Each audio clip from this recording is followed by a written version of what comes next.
Hello, we want to welcome you to the Church Health Initiative Survey webinar today. We're so glad that you're able to join us. First, I want to give you just a few technical instructions. If you can please remain muted for the duration of the webinar.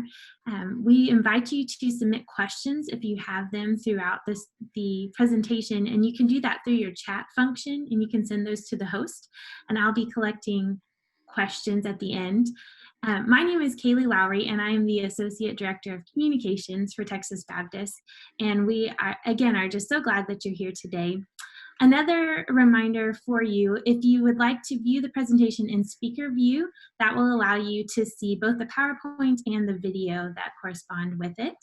And if you have any technical issues, feel free to use the chat function as well. You can send those through the chat to the host, and we will work with you to try and take care of those.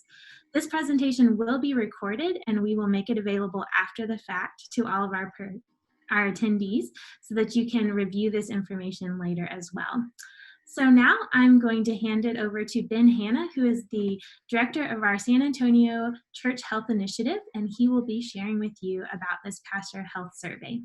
Ben? I want to welcome everybody here today. Thank you for joining us. We're very excited to have you with us today. This is a culmination of a lot of work by a lot of people. And just to give you a little bit of background, the Baptist Health Foundation of San Antonio started a program in conjunction with a partnership with Texas Baptist called the Church Health Initiative. And it's focused in Bexar County and the contiguous counties. And the idea was to provide support and help for communities by supporting churches, and by supporting churches by supporting pastors. And so that's really been our focus with the Church Health Initiative, is supporting pastors towards holistic health. We did that in several ways. One is through conferences and retreats, individual coaching, one-on-one coaching, and financial assistance. And then also something we've done is called Barnabas Network Groups. And these are just groups of pastors that meet and encourage each other. That it's local, it's holistic, and it's pastor focused, but it's spirit led. And so all this was an attempt to support pastors. And in order to establish a baseline of where we were with pastors' health, we started exploring and then eventually conducted this survey. And a lot of people were behind this survey. We have our Church Health Initiative team that's based here in San Antonio. Elizabeth Coffey has done a great job at spearheading and making this survey happen. The communications team of Texas Baptist has done a fantastic job, and everything that you're going to see is kind of the fruit of their labor. We want to thank the people who partnered with us financially: Guidestone, San Antonio Baptist Association, the Baptist Credit Union, and Stitch Ministries, South Texas Children's Home Ministries. And they've just done a fundamental foundation. They laid the foundation for just a great job in getting this done. Gray Matter Research conducted the survey. And so as we go through this and we share the results, we'll be saying, we found this and we found this. Really, it was Gray Matter who researched it, crunched the numbers. But we'll be, instead of saying Gray Matter all the time, we'll use kind of that royal we. And that's because it really was a team effort. We'll have questions that some people have submitted, like Kaylee said, and we'll be answering those at the end. But I want to encourage you to do something. The challenge with the Zoom meetings is you're not in the same room, and so it's not as interactive. But with your chat, I would encourage you to ask questions that you have. And also, if you have an idea or a suggestion or a resource, you say, this would be great related to this, please do that. So I'm going to hand it over to Elizabeth now, and she's going to be giving you an executive summary. Just know that at the end of this, we're going to be having All of the information that you're seeing here that we're referencing is on the Church Health Initiative webpage. And so that's where all of this will be contained, in addition to the more extensive report that we have that gets into the real nuts and bolts of all of this, as we're going to be hitting more of the high and low points. So Elizabeth now will lead us in the executive summary. Hi, everybody. Welcome. I'm so glad that as we sent out information about this webinar, so many people expressed interest, and many people expressed interest who aren't able to join today. And so it's encouraging to know that so many people care about the health of pastors. And so thank you for being here. I'm, like Ben said, my name is Elizabeth Coffey. I'm from San Antonio. I am the South Texas Regional Coordinator for the convention, and it's been a huge joy to be part of the Church Health Initiative and to specifically be part of this work with the survey. I think that has been alluded already, this in order to know where we're heading, we really wanted to get a baseline understanding of the health of pastors and to make not just strategic steps forward, but faithful steps forward, stewarding the generosity of the Baptist Health Foundation's grant to us to do this work, as well as the support, financial support and professional support and supportive time of the Church Health Initiative team that's representative of individuals and institutions. So it's so great to be giving you a glimpse into what we learned from this survey. So a little bit of background about who participated and how we conducted it. Pastors were invited 3 different times to participate in the survey through email invitations. And so I'll take the time to just say, if you're a senior pastor in a Texas Baptist church and you're part of this call and don't remember getting or didn't get any type of email from us to participate in the survey, please let us know. We want to make sure that we have up-to-date contact information for you in our databases. But we did send this email out to all of our Texas Baptist pastors, senior pastors specifically. We conducted it in both English and Spanish. That was really important to us, making sure that the majority of our pastors were able to do it in the language that they felt most comfortable in. And as you can see, 13%, we had a 13% response rate of 560 participating pastors. That is pretty on par for a denominational research like this, and so we're grateful for the responses that we were able to get. Responses were somewhat low between the smallest and largest of our churches. We still feel good about our survey results, that doesn't necessarily invalidate the survey at all. We feel like the diversity of pastors who were able to respond and who did respond gave us a good representation of the health of Texas Baptist pastors as a whole. So Ben mentioned Gray Matter. I want to give you a little picture into who they are. So who did this research? You might recognize that name if you've participated in a survey from that the BGCT did through the Center for Financial Health, because we use Gray Matter for that one as well. So they have extensive experience working with denominations, just like the Christian Missionary Alliance, Assemblies of God, National Association of Evangelicals, the SBC, the United Methodist Church. But they also have experience working with individual Christian ministries like Focus on the Family, Compassion International, World Vision, World Concern, Young Life, etc.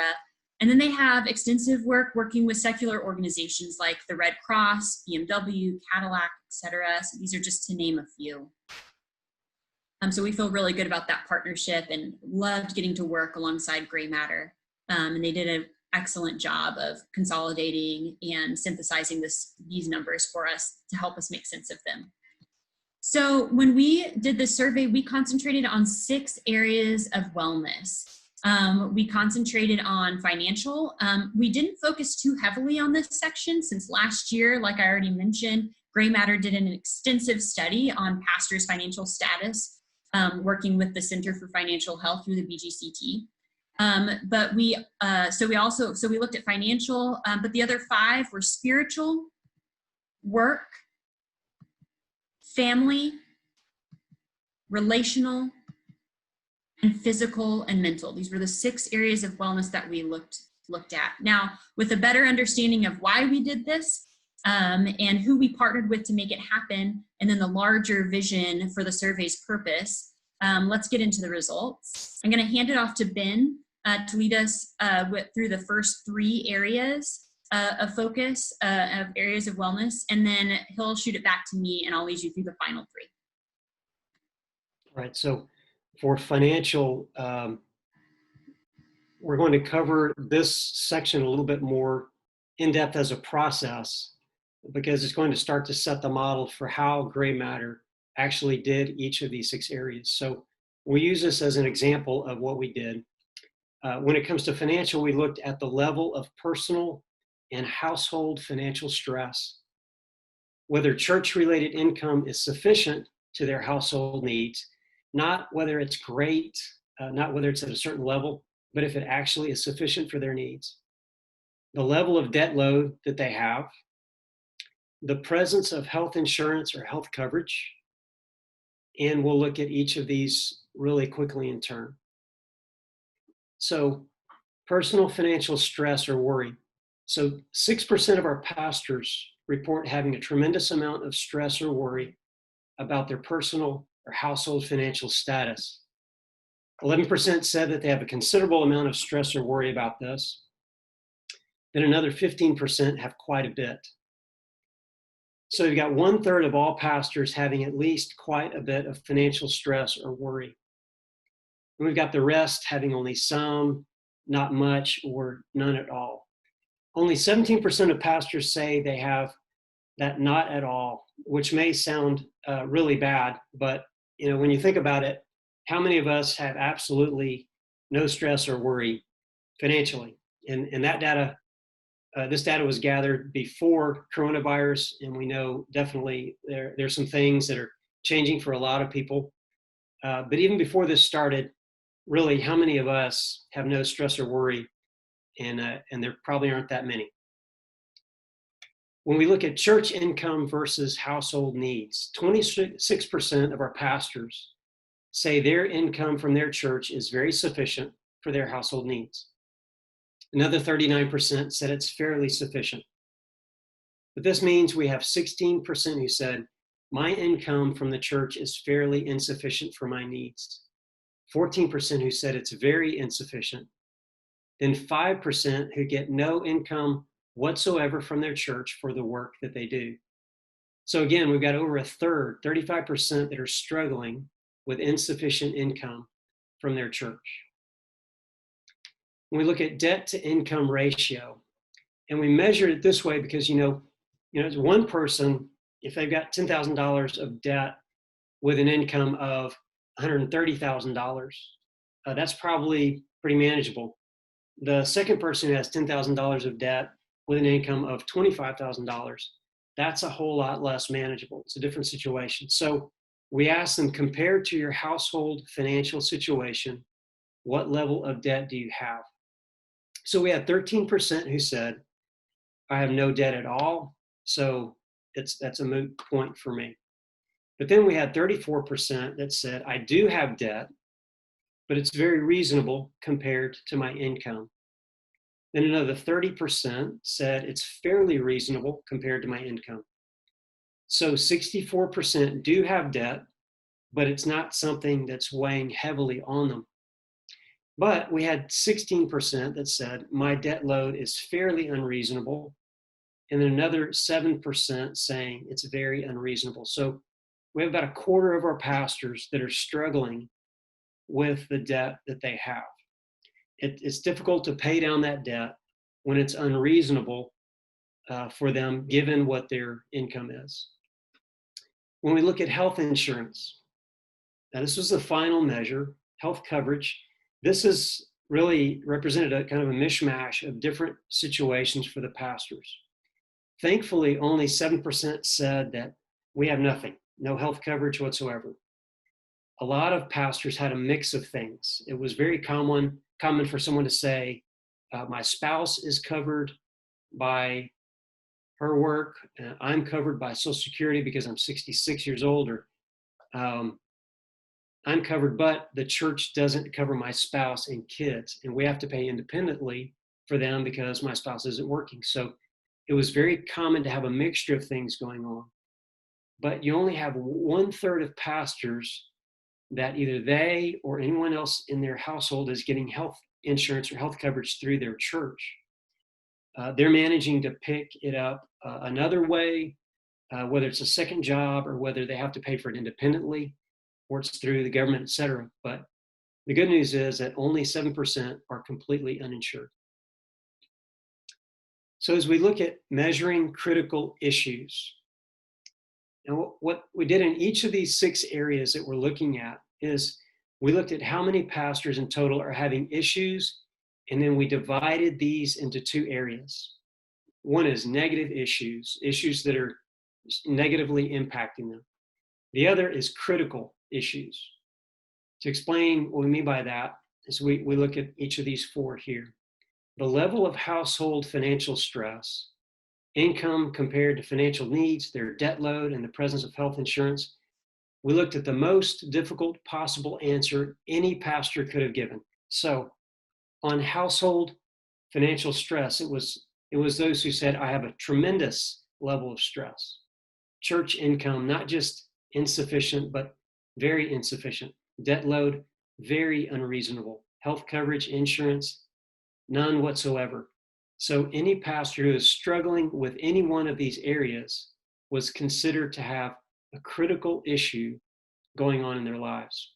We looked at negative, but not the strongest possible negative, and we call those the issues.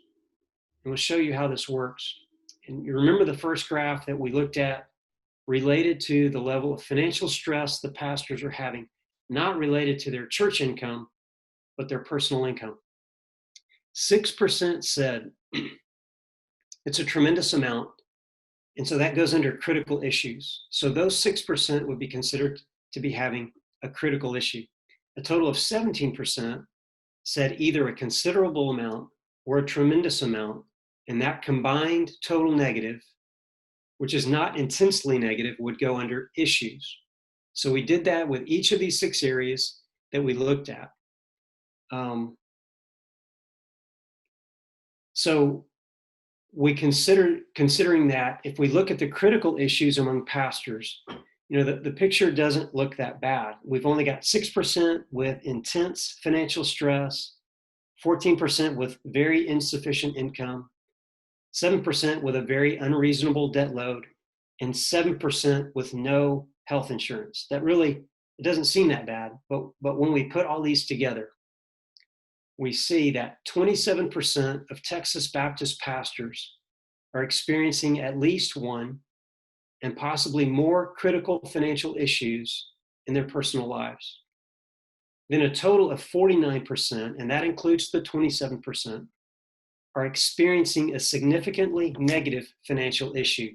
So only 51% of pastors said, I really don't have any significant financial issues in my life. So half of our pastors out there are burdened with some type of a financial issue, including 1 out of the 4 who are experiencing a very intensely negative financial issue. Now, again, when you think about that 27% compared to these individual numbers here, it doesn't look so bad, but when you start looking at what it looks like put together, they suddenly don't look that good either. So that's how we looked at each of these 6 individual wellness issues. That's how we put all these together.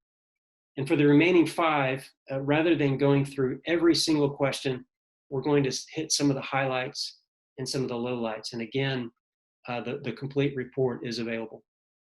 One thing that we need to mention before we go, financial issues were particularly affecting non-Caucasian pastors. And for the purpose of the survey, the way Gray Matter did this with their research experience, even though Latino is Caucasian in race, they considered Latino to be non-Caucasian due to ethnicity and due to cultural differences, etc. So non-Caucasian would be African American, Latino, Asian American, Native American, etc.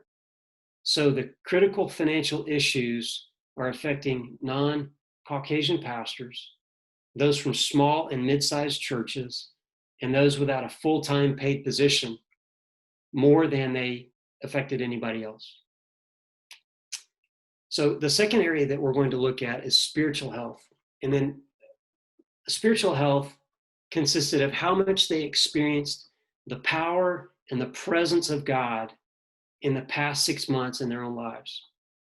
So the time they spend in personal Bible reading and in personal prayer, satisfaction with their life in the following areas: their personal spiritual development, the amount of time they're able to devote to their own spiritual health and development. In looking at this, there are going to be satisfaction questions that are detailed through this. And the way that Gray Matter did this, they asked them on a scale of 1 to 7, with 1 being highly dissatisfied and 7 being highly satisfied, just how satisfied they are with various areas of their life.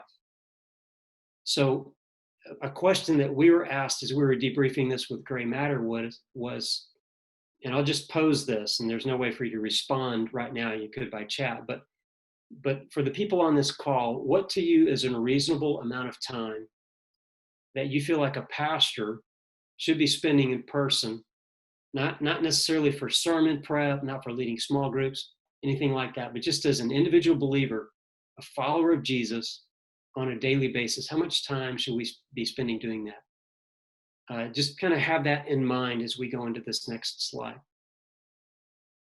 So we see that in the next slide, 5% of all pastors said between prayer and Bible study, I spend under 2 hours per week. Another 18% said I spend between 2 to 4 hours per week. 31% said 4 to 7 hours a week. 7 hours a week, of course, an average of 1 hour a day. Half of our pastors are spending under 1 hour a day in Bible study and prayer. 15% said I spend 7 to 10 hours per week. 12%, 10 to 14 hours a week. And then 19 are spending on average 2 hours a day. 54%, again, are spending less than an hour a day combined personal prayer and Bible reading. It's interesting when we look at the different kinds of pastors, who is spending a lot of time and who's spending less. And you see it's our older pastors who are spending far more time than pastors under 60. 10.1 hours per week compared to 7 to 8 hours for the younger ones. It's also the non-Caucasian pastors who are spending on average almost double what the white pastors are spending in prayer and Bible reading. And it's also, we see, the small church pastors. We get into how satisfied are they with their spiritual development. 83% on a scale from 1 to 7 are at a 6 to 7 in their own thought on where they are spiritually.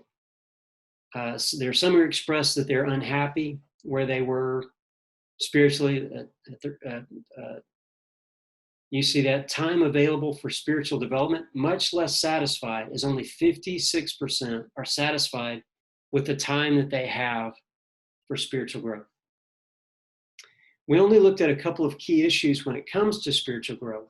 But when it comes to these critical issues, the portion who spend no time whatsoever in personal prayer or no time in Bible study, who are intensely dissatisfied with their own spiritual development, or the time they spend, and or they said they have felt God's power, presence in their lives, little or none in the past 6 months, those are all critical issues. Those who have issues would be those who spend under 2 hours a week in prayer, under 2 hours a week in Bible study. They're dissatisfied with those two areas, or they feel God's presence little, none, or only some. So the good news with that is that we only have 6% of pastors who have intense spiritual issues in their own lives. But when it comes to spiritual issues, these are issues that maybe are not critical in nature, but they are issues. Again, we've got half of all pastors saying in one of these areas, I'm having significant problems, leaving 51% who are pretty well, at least, doing pretty well on the measures that we use. The critical issues, as we see, are affecting younger pastors and Caucasian pastors more than anybody else. So to look at work-related health, the total hours that they work per week between their job and any outside job that they may have, days off, how often they actually have to work on their days off, how prepared they feel for their job, the satisfaction with their life and their overall situation with their church, how much care or concern their lay leaders show to their needs as a person, the quality of their relationships with their lay leaders, the quality of relationships with other church staff. And so we'll look at a few of these areas. Average hours worked per week at church. We see 41.1% can say they're supposed to be working about 40 hours per week. That's pretty good. Except for the fact that there are some pastors whose arrangement with the church is supposed to be quarter time, right? It's supposed to be working 10 hours a week, but they're working 16 and a half hours. Some said I'm half-time and I'm supposed to be working 20 hours and they're working 27. Three-quarter time, pretty close to the arrangement of 30 hours. Full-time, the average is working 49.3 hours a week at their church.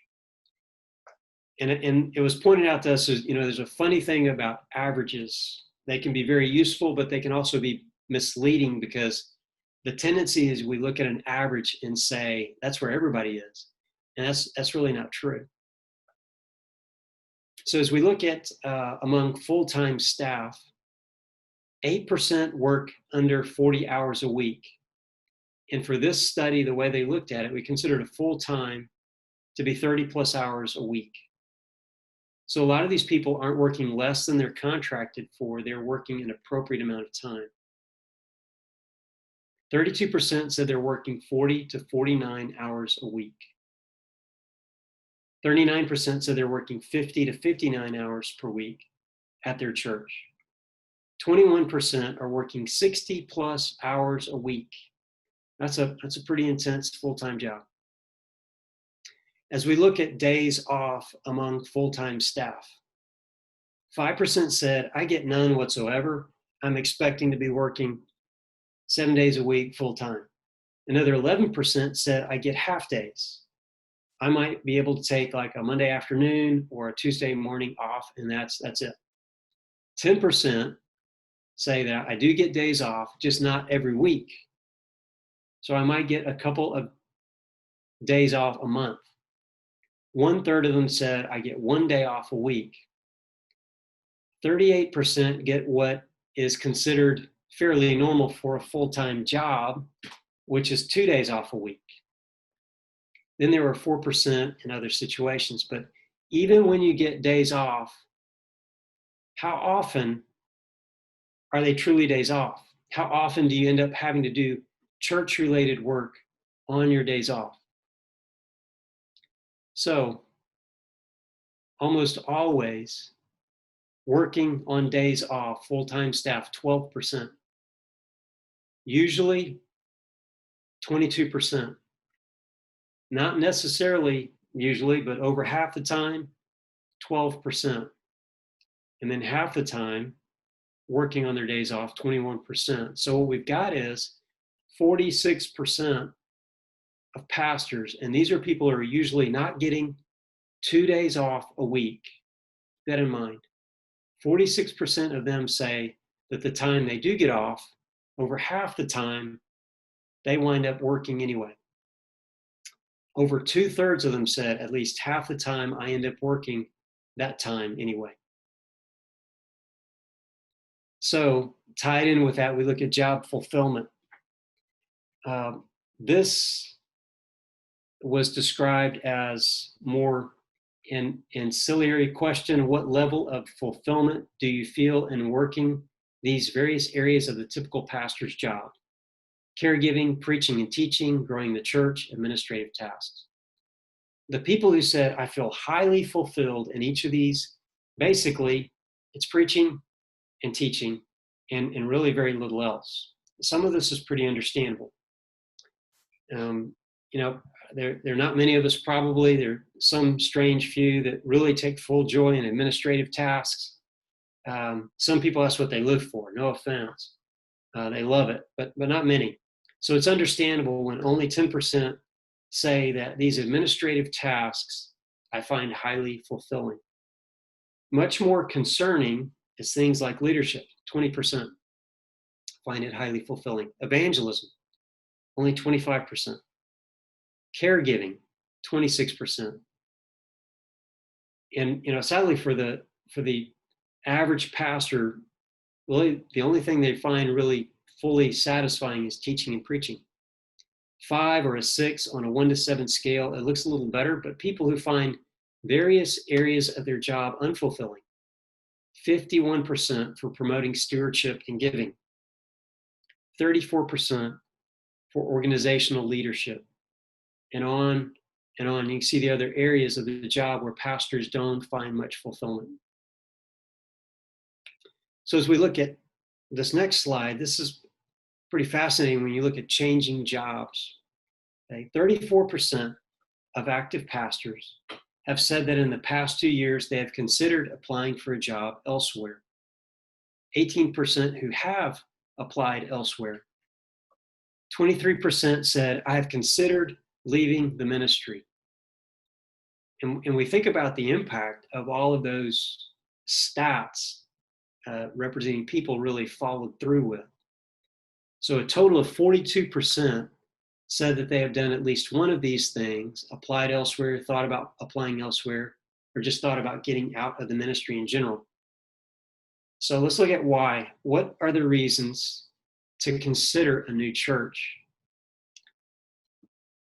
So here we see all the numbers, but if we go to through all these numbers, the most concerning number when we look at this, when we talk about reasons to consider going to a new church, 82% did not say it was God leading me. This wasn't posed as an open-ended question where they asked for feedback in their own words. It was one of the options right there in front of them. So only 18% said the reason I'm thinking of going somewhere else is God's leading. And so it was noted that this raises the question that one of the challenges is how much of this that I'm doing as a ministry, as a pastor, is a job, and how much is really a calling. It's this balance between a ministry and a calling. The congregation doesn't see it as a job. They don't obviously think that the pastor needs time off or a medical plan or a salary in many cases, not all the time, but we've seen the stats here. So we have many pastors who've started to look at this, too much as a job where the reason to leave is for the money, it's for a better family situation, et cetera, rather than because of a leading from God. Now, when we look at reasons to leave the ministry entirely, not just to go to a different church, it's the same list, but very different reasons. I'm thinking of leaving the ministry entirely, going back to school, going back to being a stockbroker or mechanic or sell insurance or whatever. 57% here did not cite God's leading. So measuring the critical issues when it comes to work or call, all the ones we talked about, plus the ones we saw at the beginning. So they're all stacked in there. Again, it's the critical issues. It's not frequently I have to work on my day off. It's almost always. It's not that I work 40 hours. It's that I work 80 or more hours. It's not, I could be better trained in some areas. It's that I don't feel at all well trained in some areas. So how frequent are critical work issues? 20%, 1 of every 5 Texas Baptist pastors is experiencing at least one critical issue in their workplace. 69% are experiencing some type of a negative issue. That leaves 31% that say everything is good. or even better, work issues are affecting non-Caucasian pastors more than Caucasian pastors, and that stood out a lot. So now we're going to transition, but before we do that, what I'd like everybody to do is, because this is an hour and change, an hour and a half, if you would, wherever you are, just stand up and stretch a little bit. We're about to go into the next three areas that Elizabeth has, and we're going to hand it over to her now.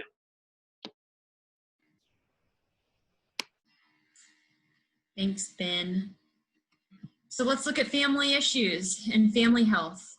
When we were looking at this in the survey, we were looking at these things, and one of them was how much they agree with statements listed like the relationships within my home are generally loving, trusting, and honest. So how much they agree with that. And then their satisfaction with their life in these areas, the amount of time they're able to devote to their family and loved ones, the quality of their relationship with their spouse, if applicable, because some of the pastors who we surveyed are not married.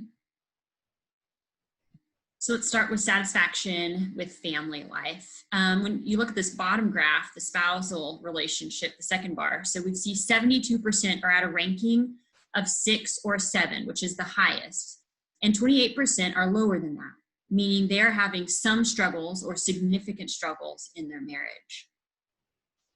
The graph above that, time for loved ones, the first bar, 2/3 are satisfied with their time, and 1/3 communicate being less satisfied. On this slide, we're able to identify who is highly satisfied with their relationship with their spouse. Keep this in mind as we look at physical and relational issues later. We're going to see some correspondence and some ties together. So just want you to see this as we're looking at these ages. So what we learned is that older pastors and the ones with no children are communicate being far more satisfied with their spousal relationship than our younger pastors who are in a nuclear family structure in their household. So other studies have shown that this is a case across the board, that this isn't necessarily unique to just pastors. So families who are caring for children in their household typically communicate having a lower satisfaction with their marriage and life. This is tied to the additional stress factors put on families in this life stage, which include financial, time, etc. And this is compared to those families who have grown children who live outside of their household. So I think the thing that to think about here is this represents a high intersectionality of stress factors going on inside of our pastors' lives that are making them portray their satisfaction with their spouse in this way. So, like Ben has already described, when we talk about critical issues, we're looking at where these were measured based on the most negative possible outcomes in the 3 areas we focused on in this section. So the results looked like this. Thankfully, only 2% of our pastors communicated having a critical family issue, and only 14% communicated having an issue of some kind, and 86% are good or better than good. But like I already said, family issues are affecting our younger pastors and those with kids in the household more than other pastors. Let's look at relational health now. We looked at that in a few ways. We asked, one of the things we asked was the number of close friends outside of their family. We asked them to talk about the level of agreement with the following statements or indicators: having relationships free of brokenness, resolving relational pain through conversations of reconciliation and forgiveness, having people who can point out character or spiritual flaws in an appropriate way, having people outside of the family for support, etc. And then we had them talk about their satisfaction with their life in these areas: how much care or concern their congregation shows toward their needs as a person, and the quality of their relationships with members of their congregation. So all of these are what made up the large bucket of relational health. These were an agree-disagree series of statements. So for those who would say they agree strongly with these statements are represented with this first graph. So 64% would say, yes, I have loving, trusting, honest relationships with my congregants. Then it starts to dwindle from there. But as you can see, while some pastors aren't able to agree strongly with these statements, they are able to agree somewhat. And there are some pastors who are really struggling by disagreeing somewhat or disagreeing strongly with these statements, saying that they don't have others they can turn to for support, and that I don't do a good job of resolving pain through reconciliation, etc. So now the satisfaction with church relationships. 72% are pretty satisfied with the quality of their congregational relationships. 59% are pretty satisfied with the care their congregation shows to them. However, moving on to the next slide about close friendships outside of their family relationships, we see 7% said that they have none whatsoever. So they communicate having no close friends, 7% outside of their family. 9% of them said they have one, and 32% said they have two or three. So a lot of our pastors do not have many close friendships. Again, critical issues might be a strong disagreement with any of these statements. It's having no close friends, it's intense dissatisfaction, etc. And the results of these critical issues look like this. 18%, that's nearly 1 out of every 5 pastors has at least one critical relational issue in their life. And 53% would say they have at least one relational issue in their life, leaving 47%, which would say they are healthy relationally. Something to note is that this reality is affecting pastors in small and mid-sized churches more. Another thing that I wanted to share is after these results went out, Ben and I were able to host some roundtables with some subject matter experts and get their thoughts and opinions on these results, which was incredibly useful as we're thinking about what programmatically the convention can do moving forward. And after talking to some of our subject matter experts and specifically looking at this statistic, we learned that in these statistics as a whole, we learned that pastors typically self-report better than things actually are, sometimes relationally. And if pastors are losing sleep about something at their church, they're losing sleep about the broken relationships or the difficult relationships in their personal life and in their congregation. So that leads us then into physical and mental health. Here's how we looked at that and how we measured that. That we asked if they've experienced physical or emotional exhaustion, reduced sense of personal accomplishment, significant self-doubts, panic attacks, or pessimism about their future in the last 6 months. Have they been diagnosed with heart disease, diabetes, high blood pressure, high cholesterol, stress disorders, depression or anxiety, or depersonalization disorder? Have they experienced a heart attack, a stroke, or other cardiac episode? We asked them for their BMI, the amount of exercise they're getting, their level of personal stress due to church-related work, the amount of sleep that they get, and then their satisfaction with their overall physical conditioning and the shape that they're in. So let's hit some of the highlights of these. Regarding hours of sleep per night, so 13% are getting less than 6 hours nightly, 32% are getting 6 to 7, 37% are getting 7 to 8 hours. So the average pastor, the average Texas Baptist pastor is getting 6.6 hours of sleep per night, and this has been compared to the recommended 7 to 8 hours of nightly rest needed.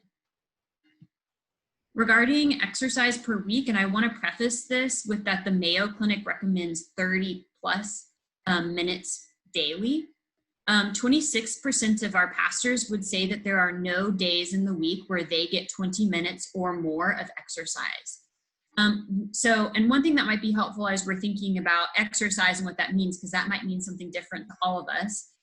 So we defined exercise in a wide variety of ways, in a wide variety of physical activities like walking or aerobics or biking, etc. So they weren't thinking of intense workouts necessarily or anything like that. Another 24% said they were getting 20 minutes or more of exercise 1 to 2 days a week, and 3% are getting daily exercise. So the average pastor gets 2.5 days of exercise per week, or the necessary amounts of exercise a day per week.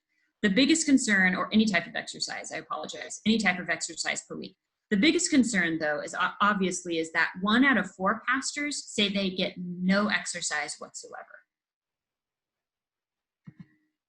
So BMI, the blue bars on here represent the average American man.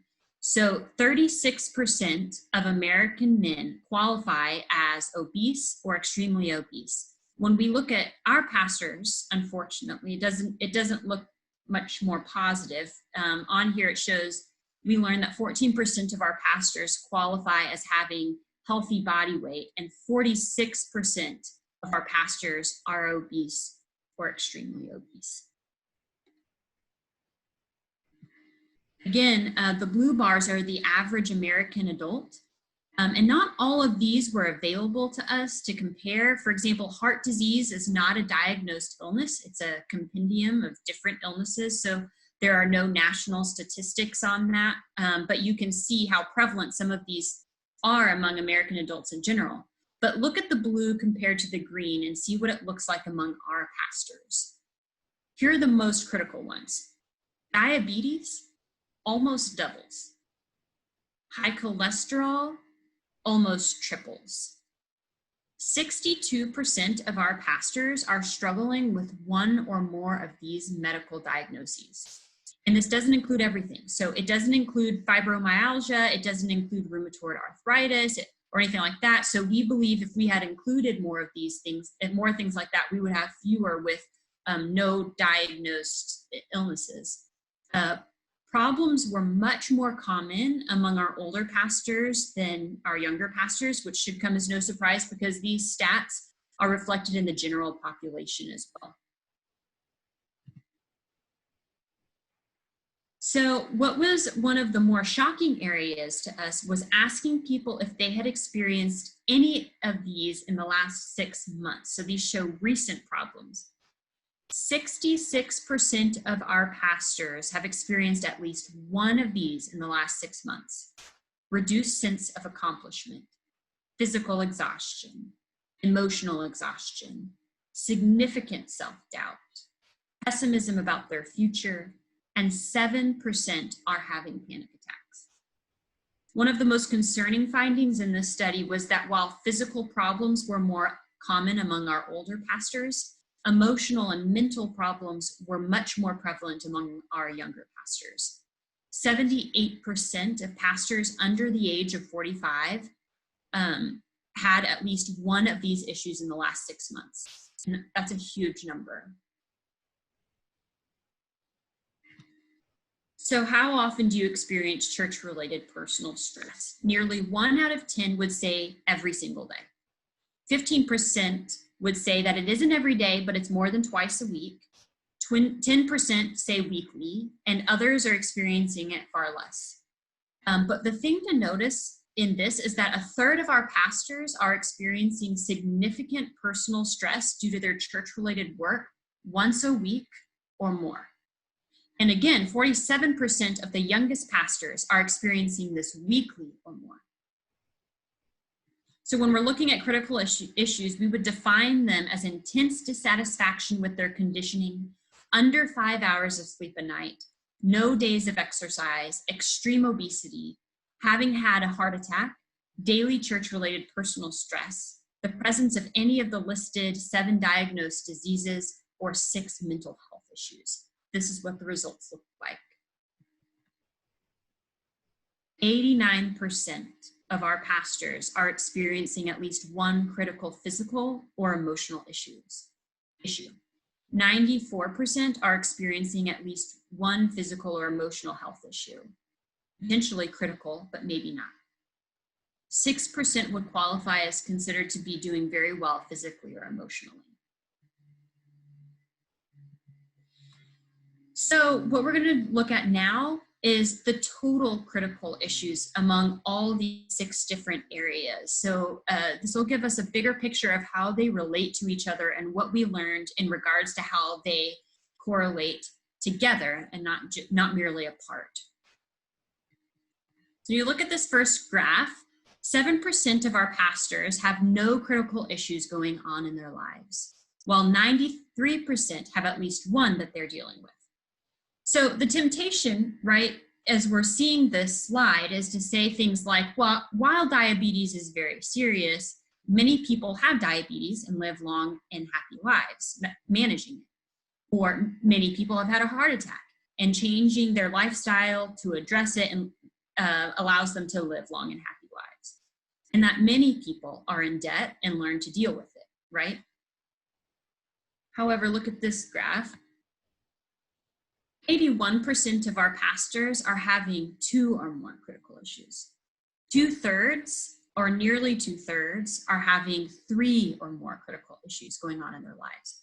43% have 5 or more critical issues going on in their lives, and 28% have 7 or more. 19% have 10 or more critical issues in their lives right now. I mentioned earlier about younger pastors compared to older pastors physically and emotionally. So let's take a deeper dive into some of these numbers. I'm not going to read you all of these statistics. I'm going to let you read some, but I will highlight a few for you. So pastors under the age of 45 compared to 60 plus. Under the age of 45, pastors under the age of 45 are 32% less, are spending 32% less time in personal prayer and Bible reading. They're 38% more likely to be experiencing significant personal stress, even though they were 38% less likely to complain about church income that is insufficient for their needs. So we see this then as a lot to do with debt that they're carrying, potentially student debt. 111%, they are 111% more likely to have considered a job change, and they are 65% more likely to have considered leaving the ministry entirely. I'll leave these numbers up a little bit so you can read the others I didn't get a chance to read.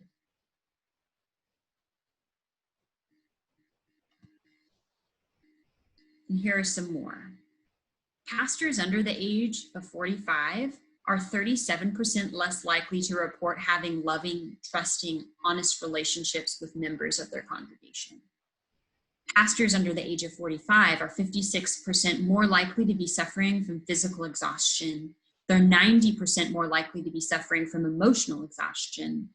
They are 133% more likely to be experiencing significant self-doubts.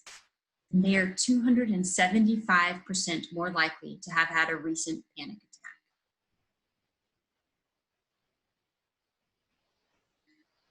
So after looking at all of these numbers, we know that 1 out of every 5 Texas Baptist pastors is dealing with 10 or more critical life issues, but that this is significantly worse among our youngest pastors, who are the future of the church.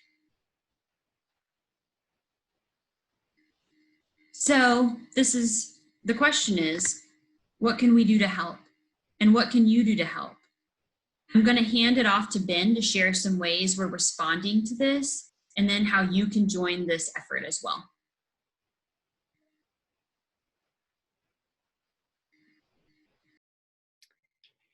So as we look at this, I just want to take a breath.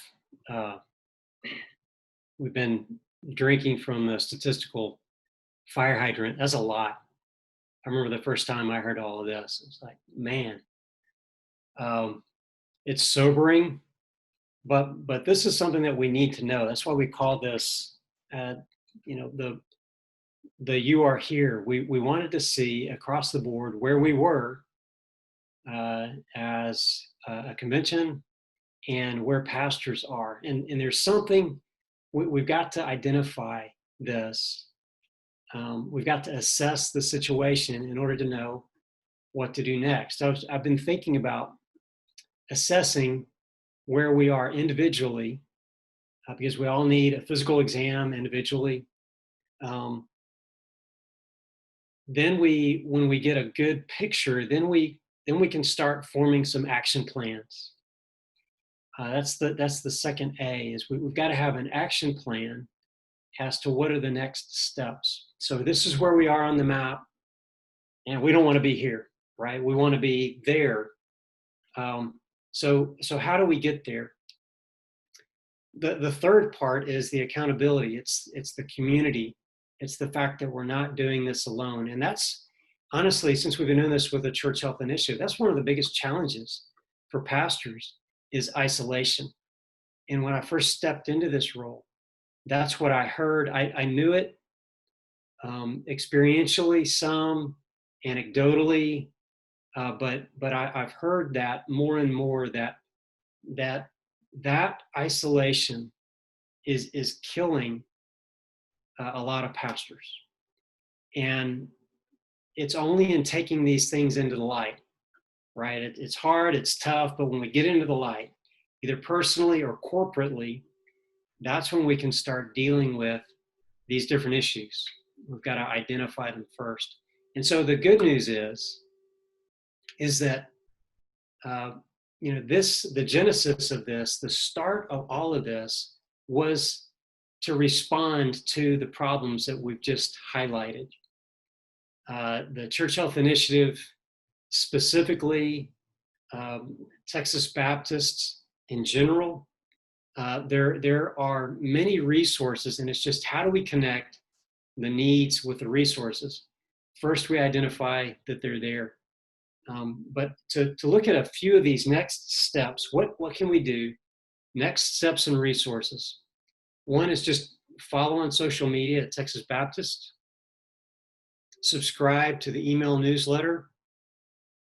You can connect with your area rep. There are area reps who are great connectors with the resources that are there. And we're going to be getting specifically into what those are. But generally, you can send me any additional questions that you have. There's my email there. So as we look a little bit more specifically, Texas Baptist resources, and if you got on the email, on the Zoom call earlier, we had a group of different slides cycling through. And I just want to say that the Church Health Initiative web page, and we'll show that in a little bit, but it's connected to the connections team of the BGCT website. Has all of these different resources listed. So the Texas Baptist Center for Financial Health is an awesome resource. It's a way to find financial health. You can get someone to provide counseling, their grants, their loans, all kinds of resources. If you're struggling, or pastors that you know are struggling financially, and it's not just giving them money, but it's educating. How do we manage what we have? How do we manage to educate our churches so that the salaries that we're receiving, the income that we are receiving, is allocated in the best possible way? And so that's a great resource. Texas Baptist Counseling Services webpage. A lot of the challenges that we've outlined here, not just mental health and not just emotional health, relational health, even physical health. It may be something that we say, I need wise counsel with this. And so in order to get wise counsel, I'm going to connect with Texas Baptist Counseling Service. Another thing that they've been doing is that, especially during this time of pandemic, the stress level has gone up for pastors. Obviously, they call it decision fatigue. I've got to make all these decisions I never thought that I would have to make before as a pastor. And so you look at 6 months out from where we are now, or from when the pandemic started, you say there's some pastors who are going to be really reaching burnout and kind of critical mass at that point. How can we equip them? And this Texas Baptist Counseling Services YouTube channel has a great series of roundtable discussions where it's specifically targeting pastors and the things that they're facing right now. And many of the things that we highlighted in the survey are addressed, and it's an ongoing series of videos hitting different topics, from children dealing with stress to burnout pastors, what they're going through. So those are some Texas Baptist resources. Now we look at some other resources. And here at the Church Health Initiative, we've got some great guys on our team. I think about Bobby Contreras, who started a blog called The Whole Pastor. And that is a great resource. He's got just a wealth of information. There's only been up a few weeks, but Bobby he climbs with his family. They do rock climbing. He is super engaged, bikes a lot. But that's his passion, is sharing. And we've collected a lot of information here, and they've done a great job in providing in this blog about the whole pastor. And so check that out. 2020, unprecedented and uncertain, as we look at relational challenges that we have. Blake Coffey with Christian Unity Ministries is an excellent resource. He also serves on our team with the Church Health Initiative. And he addresses this.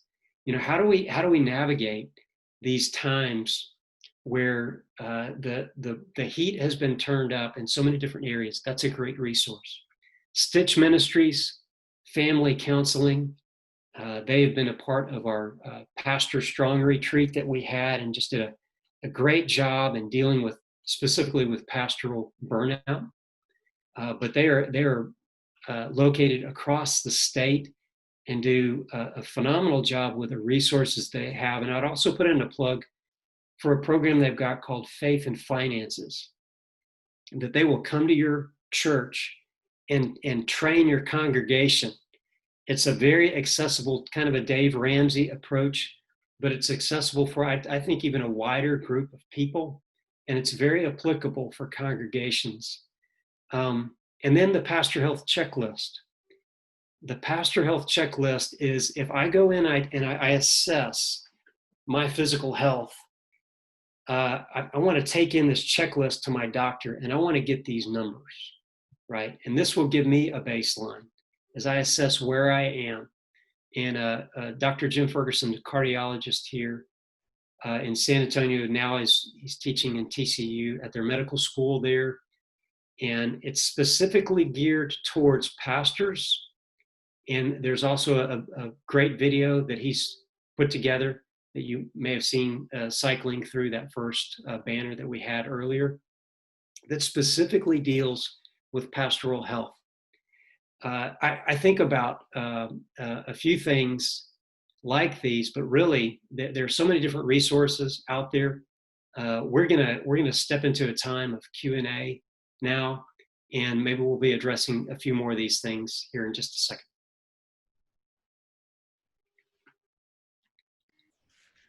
Thank you, Ben. So yes, now we'd like to share a few questions that were submitted by attendees prior to this webinar today. And if you have any questions that pop up as you're hearing these, feel free to submit them through chat, and we'll see if we can answer a few more before the end of the webinar. So our first question is, how can pastors lead in these uncertain times? Yeah, and I would take that. That's a question that everybody's asking right now. How do we lead, and how do we walk through a time that we haven't walked through before? There's really no precedent for us. Spanish flu was 100 years ago, and it was a completely different time. So how do we walk through this time? And I would just say that the short version is we've got to abide. We've got to abide in Christ. And to be more specific, that I would break that down, abide as in a cross, and I would say we got to put on our armor every day, starting off. We've got to be in the Word, and the Bible is the B. That we need to be checking the good news before we go to the world news. Otherwise, we're going to go 50 different directions, and we got our brain hijacked. So we put on our armor, we're in the Word, and we've also got to know about our identity.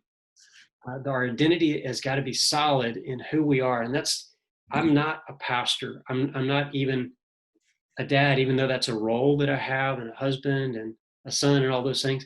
But our identity in Christ, where we sit at the feet of Jesus for a while and say, who am I? Is Jesus named, he's called us by name. And so to have that solid where we can proclaim who we are, that Jesus says that we are, because there's a lot of identity theft going on now. But to nail that down, Jesus named his followers Rocky and the Sons of Thunder. Those are some great nicknames. But he has a name for us too. And in that time of listening to him, he'll tell us that. So the D is that we declare daily the goodness of God and the blessings of God. So 5 things every day. I'm going to repeat and I'm going to praise God for 5 things every day that he has blessed me with, that keeps us grounded, that keeps our perspective in one of thanksgiving.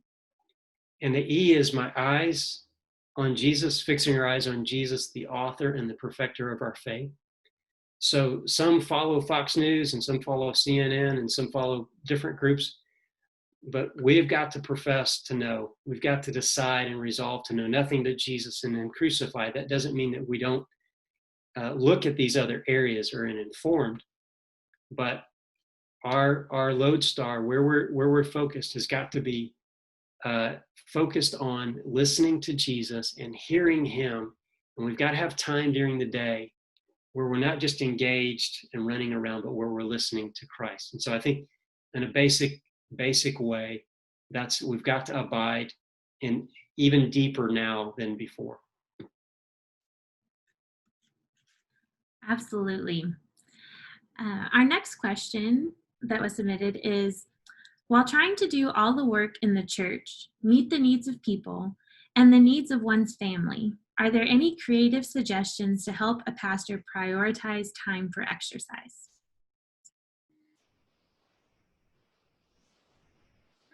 I will share a response to that. I think there are some really practical things, and I'm going to let Ben talk if he feels necessary a bit more about Bobby's blog, Bobby Contreras' blog, because I think that is just a great resource we could, no matter if you're a pastor or not, could turn to for great tips.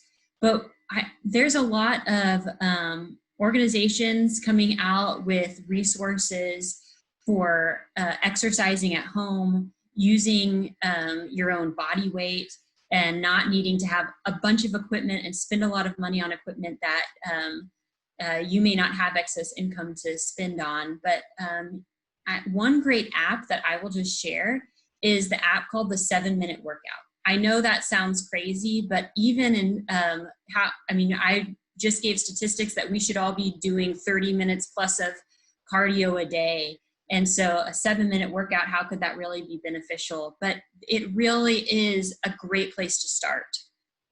If exercising is difficult for you and hard to fit into your schedule, I recommend finding something that you could do for 5 to 7 minutes just to start off with. That app is a helpful one, but there are other things that you could be doing. Talked with a friend of mine who had never exercised before the pandemic, really never spent any time exercising. And what they started doing was just walking around the block, just taking time to walk around the block in the morning. And now I think he said last is that he's up to 2 miles, walking 2 miles after months of being at home. And so I think the thing to think about inside of that is that to start really small and to give yourself a lot of grace and your body a lot of grace, and take the time that you need to build up into something that some sort of goal that you're setting for yourself. Yeah, I would jump into that as well, and just to say that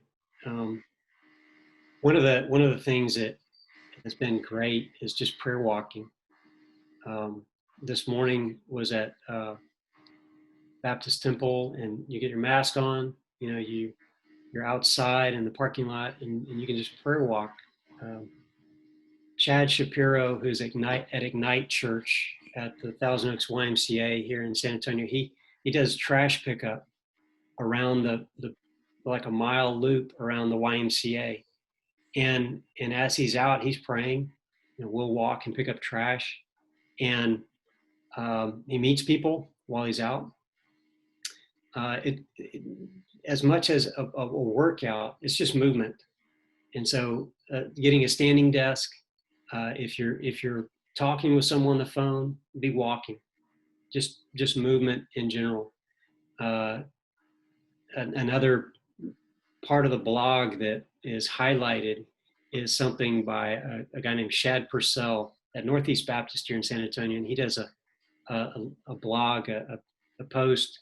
It's called Wheels Down, Word Up, and he's riding his bike as he's recording his thoughts, and it's just like many inspirational message, but he's basically engaged in physical activity, and at the same time it's scripture.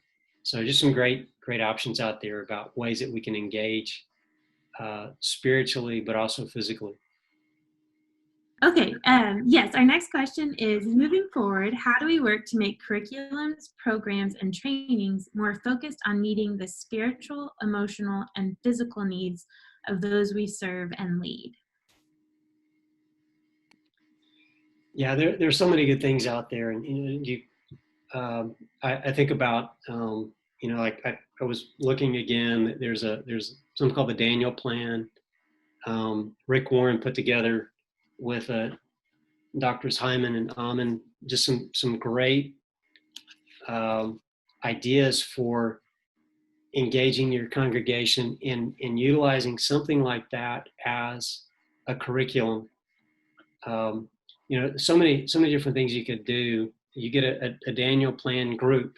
You've got men's groups, and you've got prayer groups, and you've got all different kinds of groups. Why not have a Daniel Plan group, or where everybody's walking through this together? Because you want to assess where you are, you want an action plan, right? But then you need accountability. The technology, even like a Fitbit, is so good, but it's only as good as the accountability. And so when I share with someone else, or when you share with your church, so the curriculum is important, but the example is even more important, to where, Warren talks about, he was out baptizing, and at Saddleback, I think they baptized 800 plus people, which is something that Saddleback does, right? And he added up, he baptized 175,000 pounds of people. And what struck him was how overweight people were, but how out of shape he was. And it was a convicting time, and it led him to develop this Daniel Plan. So there's some great plans out there. A book that I really like is called Eat, Move, Sleep. And it's not a Christian book, but it is good in the area of making small choices for big changes in your life. I'd also encourage you to check out, again, Bobby Contreras' blog, because we're going to be putting things there in the Church Health Initiative. And if you come up with a resource or no resource, please submit that through the chat, and we'll post that as well. Okay, our next question is from an attendee right now, who just asked, what specific programs are in place for African American and Hispanic pastors, given the disparities uncovered in your report?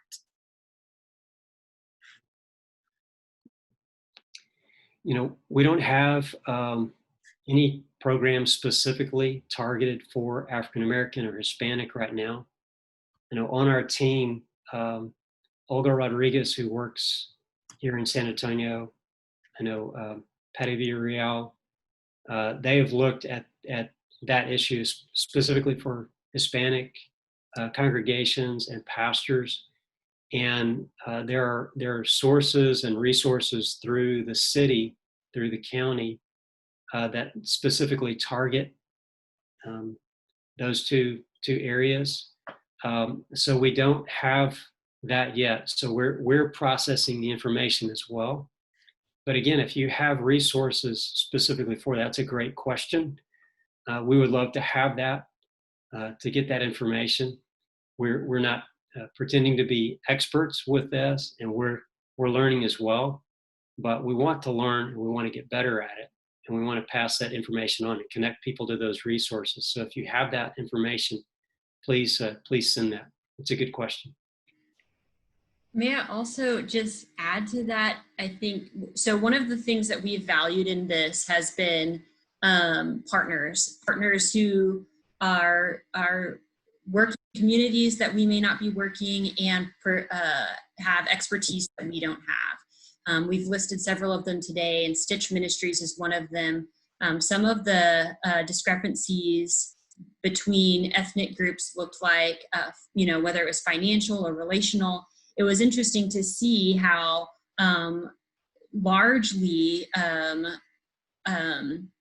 non-Caucasian groups were struggling is in certain areas, and Caucasian groups the opposite areas in the other areas. And I think that we have a lot to learn from each other's communities and of what it means to walk alongside each other. And for the city of San Antonio, which is where Ben and I are, what does it look like to not work in ethnic silos, but to learn from each other and to glean from each other's assets, and how we can function more whole instead of separately. I think that too, I'm challenged by that as I look at the statistics. And I think that the work with Barnabas groups and the work with the Church Health Initiative here in San Antonio has an opportunity to bring people together and pastors together who might otherwise not know each other well.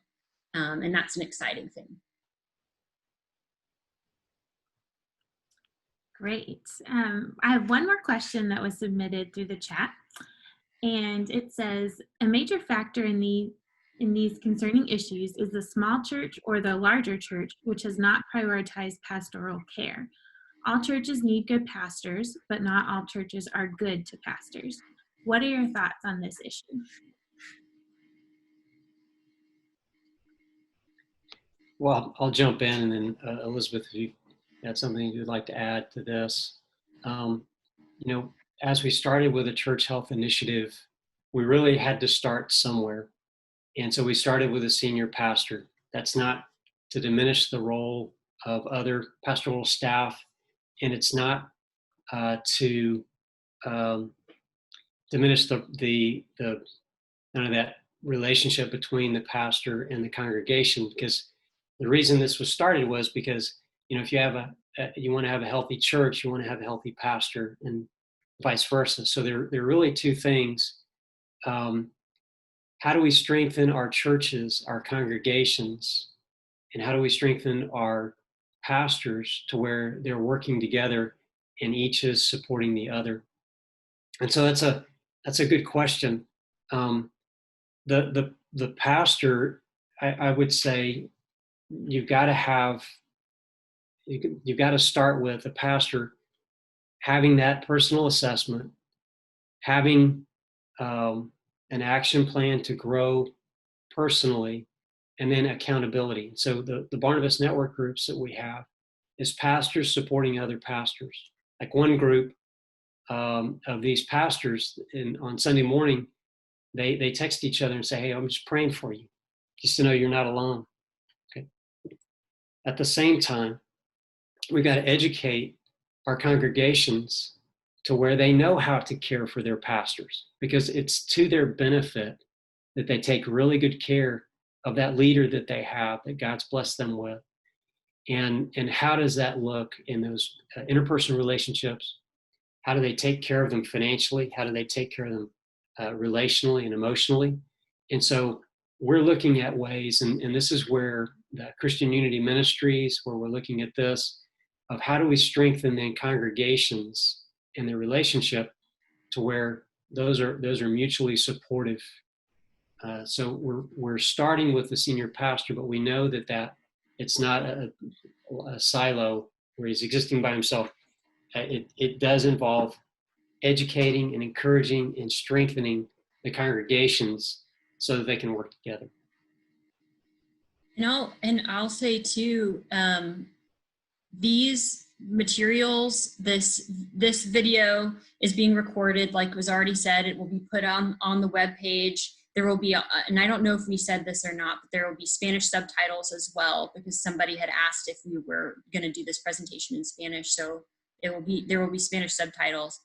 So this will be a resource. The report is a resource. And I encourage you, we're hoping to send this out, not just for pastors to see, but inviting deacons to engage with this information, and asking lay leadership to engage with this information, Sunday school leaders or committee members and things like that they are, these realities, and I'm saying this as somebody who's a member of a church and not on staff at a church, this made me care deeply about all of the pastoral leadership at our church and their families and their spouses in a way that I don't know if I would have before, and wondered, what does it mean for our congregation to make space for pastoral staff, especially in a time of a pandemic, to name anxiety or to name relational struggles, and what does it mean to come alongside them? So these resources are things to hopefully spur those conversations on inside of your church. But then I'll just share this, and this is anecdotal, of course, this wasn't part of the study, but having had conversations with several pastors in various roles in the church, not necessarily only senior pastors, there is a trend of people struggling more than ever with anxiety and feeling a lack of, and feeling an ineptness for what it is that they're being called to do in a time of uncertainty and unprecedented ministry requirements. So many of these numbers probably are only compounded or are compounded by this reality. And so I think that the challenge that I have felt that I would say as well is that this takes the entire church. This takes the community for us to care deeply about the overall health of our pastors and the overall health of each other as a church community, to be asking each other and creating space for, and no shame for people to express anxiety, to express not knowing the answer, and just a hope to move forward. And so I think that if anything, I think that these resources hopefully catalyze a conversation that hasn't taken place or that has begun to take place and now can be moved forward in a new way inside of your church. And I'll say this too, I think that all of these resources, if you're a pastor on this call, especially all of these resources, while made available on the Texas Baptist website, are also things that our area reps point to and can point to as resources for you too. And so I hope you utilize your relationship with your area rep as somebody who knows other resources that you and your church can be engaging with as you're addressing some of these things. Yeah, and just in closing, now as we're coming to the end of our time, I want to thank everybody for being a part of this. We've seen, and Elizabeth talked about this, we've really seen the local team and the impact that they have had on the Church Health Initiative. San Antonio Baptist Association, you've got your local associations that are working hard on the local level. You got your area reps. There are so many. It's just connecting the dots and then pulling these things into the light and addressing them. So I want to thank you for being a part of this, for having the interest to find out some of this information like we did. We hope to do this again in the future. This happened before COVID, and so it kind of gave us a baseline. Year, 2 years, we're hoping to do this again. And we're also hoping to say, with what we're doing, have we moved the bar in some of these areas and some of these different issues that we're seeing? Are we moving the bar towards greater health? So thanks again for the team that's put this on. Thanks to Elizabeth for heading this up, and thank you for being a part of this. May the Lord bless you and keep you as you serve Him faithfully. Thanks for being with us today. Bye-bye.